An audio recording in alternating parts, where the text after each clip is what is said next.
आदेश आदेश। जय श्री महाकाल। मैं योगी विक्रांत नाथ अवघड़ अपने YouTube चैनल भैरव का पालिक तंत्र में आप सभी का स्वागत करता हूँ। श्रीनाथ जी, गुरु जी, पीर जी को आदेश, सभी सिद्धों को आदेश, सभी गुरुओं को आदेश, सभी गुरुपीरों को आदेश। साधक और साधिकाओं, आज मैं आप लोगों को काला गोरा भैरव की प्रत्यक्षीकरण की साधना बताने जा रहा हूँ, जो बेहद ही पावरफुल है। काला गोरा भैरव जो है राजस्थान के सवाई माधोपुरा में इनका स्थान है। वैसे तो भैरव 52 रूपों में पूजे जाते हैं, उन्हीं से ये दो काला और गोरा भैरव की साधना है। इनकी उत्पत्ति राजा विक्रमादित्य के समय में हुई तो काफ़ी पहले थी, पर इनका जो साधना का विधान आया वो राजा विक्रमादित्य अवंतिका नगरी के राजा थे उस समय आया। कामाख्या की जो डाकनिया थी वो राजा विक्रमादित्य का एक वीर कंगन चुरा के ले गई, जो कि राजा विक्रमादित्य बहुत बड़े शिव भक्त थे। दूसरी सबसे बड़ी बात, वो माता महाकाली के बहुत बड़े उपासक थे, इंद्र के नाती थे, देवराज इंद्र के राजा विक्रमादित्य नाती थे। ये आप लोग जान लीजिए। इंद्र ने अपने पुत्र को श्राप दिया था, वो गदहा बन गया। गदहा बनने के बाद उनके पुत्र हुए, विवाह हुआ। ऐसा कहानियां हैं, किंवदंतियां हैं, जो मुझे मेरे गुरुओं के द्वारा प्राप्त हुई। इस साधना को मैंने स्वयं किया था। राजस्थान में मेरे एक गुरु भाई हैं, सवाई माधोपुरा में जाकर मैंने तो 11 दिन का अनुष्ठान रखकर इस साधना को किया था। ये जो साधना है काला गोरा भैरव की, इसकी साधना 11 दिन की है।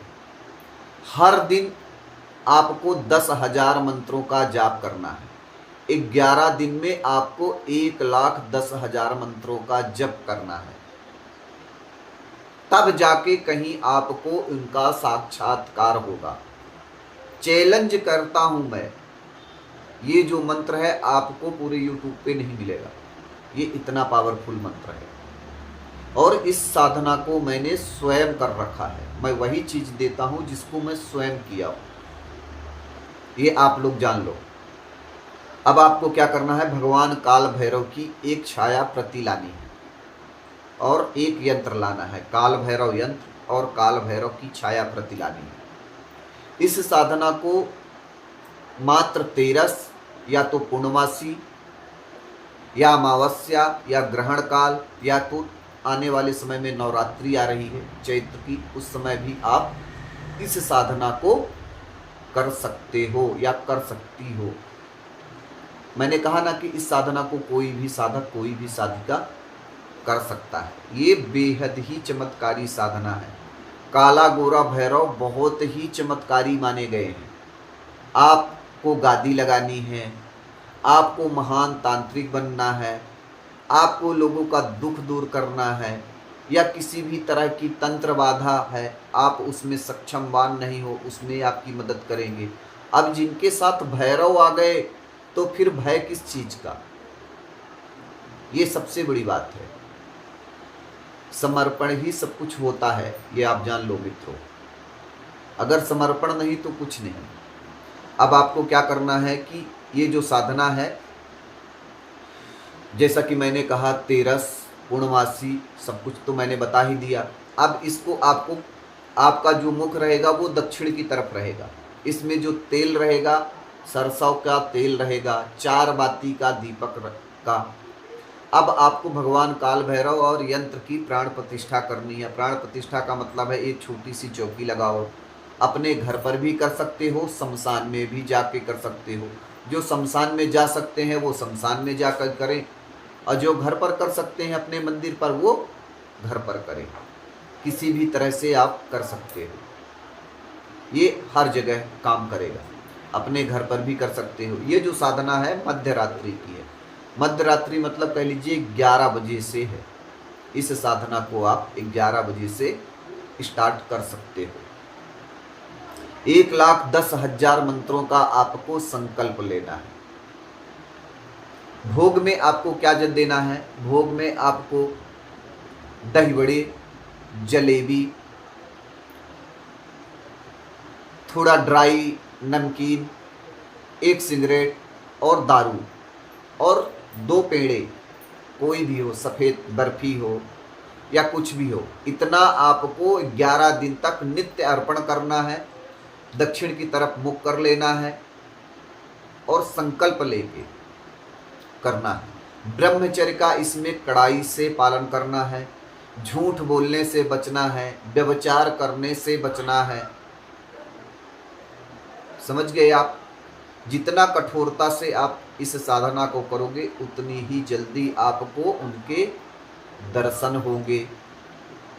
घर पर कर रहे हो तो घर पर जब आपका जाप संकल्प पूरा हो जाए, जब आप जाप का पूरा कर लो तो वहीं पर आप अपना आसन लगाओ और भगवान की तरफ, काल भैरव की तरफ सर करो और वहीं पर सो जाओ। सुबह अपने नित्य कर्म पर जाओ। साधना को जितना गुप्त रखोगे, जितना गुप्त तरीके से करोगे, उतनी ही सिद्धि के चांसेस बढ़ेंगे। अथवा डुग्गी पीट पीट के करोगे तो मैं क्या, कोई भी धरती का साधक आपको साधना सिद्ध नहीं करा सकता है, ये आप जान लो। मंत्र जो है मैं डिस्क्रिप्शन बॉक्स में डाल दूंगा, वहां से आप लोग ले लेना।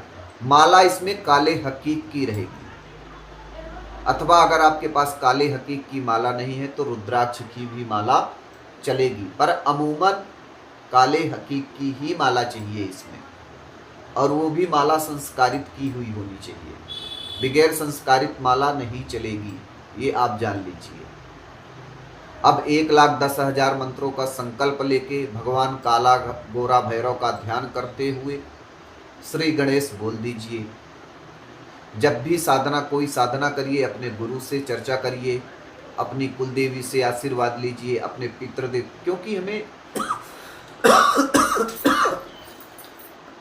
अगर कोई कुछ देता है ना तो हमारा पितृ ही हमको देता है, ये आप जान लो। तो अपने कुल देवता, अपने पितृ देवता, अपने गुरुदेव से आशीर्वाद लो और साधना का श्री गणेश करो। जब आपका 11 दिन पूरा हो जाए, इसका दशांश हवन करो। 5वें दिन से मैं कहता हूं, मैं दावा करता हूं कि 5वें दिन से ही, 5 दिन तो बहुत मैंने बोल दिया, पर जो नए साधक हैं उनको मैं बोल रहा हूं कि 5वें दिन से, पर जो साधना काल में है, कुछ दिन साधना में बिताया है, उसको तीसरे दिन से ही अनुभव होना चालू हो जाएगा। जब भी आसन पे बैठो तो अपना आसन बंधन करके बैठना, क्योंकि भगवान काला गोरा भैरव के सबसे प्रथम गण आते हैं, और जब गण आते हैं तो वह हमें हमारे साधना से भटकाते हैं, हमारे मन का भटकाव कराते हैं। समझ गए आप? परीक्षा लेते हैं, तो परीक्षा में हमें खरे उतरना है। समझ गए आप? परीक्षा में हमें खरे उतरना है, और उस परीक्षा को पार करते हुए भगवान काला गोरा भैरव एक दिन आपके सामने समक्ष खड़े होंगे और कहेंगे कि बोल क्या चाहता है, क्यों बुलाया। तब आपको वहाँ सोच समझ कर भगवान काल भैरव से 3 वचन मांगने हैं कि जब भी मैं बुलाऊं तब आप आइए। मेरे घर परिवार, मेरे कुटुंब की आपको रक्षा करनी है, मेरा हर कार्य आपको करना है, मुझे तंत्र मंत्र बाधा से दूर करनी है, मेरी ये इच्छा है, मेरी ये कामना है। सोच समझ के वचन लेना है और सोच समझकर आपको वचन देना है। क्योंकि बहुत सारे साधक क्या होते हैं, जब उनके सामने उनकी इष्ट खड़ा हो जाता है तो वो कहीं कुछ भी मांग देते हैं, कुछ भी उलट पुलट कर देते हैं। उस समय उनकी बुद्धि कुंठित हो जाती है कि मैं अब क्या मांगूं, क्या कहूं। तो आपको उस समय अपने विवेक का, अपने बुद्धि का यूज करना है और भगवान काल भैरव से हाथ जोड़कर विनय करके कहना है कि हे प्रभु, मेरी ये कामना है, मेरी ये इच्छा है, आप मेरी ये कामना करिए। या तो मुझे गादी लगानी है, या तो महान तांत्रिक बनना है, या तो लोगों की सेवा करनी है। उस तरह से आपको भगवान काल भैरव को विनय करने हैं। समझ गए आप? अब आपको दशांश हवन करके, जब आपका दशांश हवन हो जाए, 11 दिन जाप हो गया, दशांश 12वें दिन आपने हवन कर दिया। हवन करने के बाद 2 छोटी कन्या हो या 3 कन्याएं हो, जो भी आप सामर्थ्यवान हो, यथा उचित आपको उन्हें दक्षिणा देनी है। और एक बटुक को, मतलब एक छोटे बच्चे को भी आपको उचित दक्षिणा देकर उनका पैर छूकर आशीर्वाद लेना है। आशीर्वाद लेने के बाद जब भी आपको ज़रूरत पड़े काला गोरा भैरव की आवाहन करो एक माला करके, वह आपके काम तुरंत चुटकियों में बना देंगे। ये इतनी पावरफुल साधना है। जैसा कि मैंने कहा, इस साधना को कोई भी साधक, कोई भी साधिका बेहिचक कर सकता है। बाकी तो सारे नियम मैंने बता ही दिए आपको। मंत्र को मैं डिस्क्रिप्शन बॉक्स में डाल दूंगा, वहाँ से आप लोग ले लेना। आप लोग एक चीज़ और मैं बोलना चाहूँगा, आप लोग वीडियो को पूरा नहीं देखते हो तो ये तो बोलना आप लोगों को बेकार है। भगा भगा कर देखते हो, जब तक मैं क्या कह रहा हूँ, क्या बोल रहा हूँ, आपको कैसे समझ में आएगा? भगा भगा कर वीडियो देखोगे। तो वीडियो को आप लोग पूरा देखा करो और मेरे चैनल को लाइक करिए, सब्सक्राइब करिए, शेयर करिए और अपना प्यार देते रहिए। आदेश आदेश। जय श्री सतगुरुदेव भगवान।